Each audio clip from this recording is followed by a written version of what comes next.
Sir ఇప్పుడు మన హిస్టరీలో బౌద్ధ మత సమావేశాలు జరిగాయి కదా, సో గుర్తుంచుకోవడం కొంచెం కష్టం. బట్ సింపుల్ గా గుర్తుంచుకోవడానికి ఏమైనా ట్రిక్స్ ఉన్నాయా ఒకసారి చెప్పండి. ఎస్ సార్, నేను చెప్తాను. సో ఇక్కడ మనం చూసుకుంటే బౌద్ధ మతానికి సంబంధించి మొత్తంగా 4 బౌద్ధ మత సమావేశాలు ఏంటనేసి జరిగాయి. అవి జరిగినటువంటి ప్రదేశాలు గుర్తుపెట్టుకోవాలంటే జస్ట్ చూడండి, ఆర్వీపీకే అనేటువంటి కోడ్ని గుర్తుపెట్టుకోండి.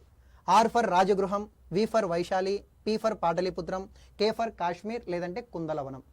అలాగే మనం చూసుకుంటే దాన్ని నిర్వహించినటువంటి రాజు ఎవరో తెలుసుకోవాలనుకుంటే జస్ట్ సింపుల్గా ఏకే అనేటువంటి కోడ్ని గుర్తుపెట్టుకోండి. ఏ ఫర్ అజాతశత్రువు, కే ఫర్ కాలాశోకుడు, ఏ ఫర్ అశోకుడు, కే ఫర్ కనిష్కుడు అని చెప్పి మనమైతే చెప్తాం.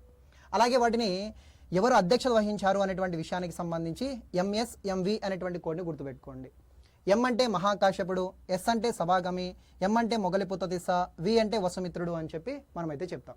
ఇంత సింపుల్గా బౌద్ధ మతానికి సంబంధించినటువంటి సమావేశాలను మీరైతే గుర్తుపెట్టుకోవచ్చు. అయితే వీడియో చూస్తున్నటువంటి అభ్యర్థులకి ఒక చిన్న ప్రశ్న.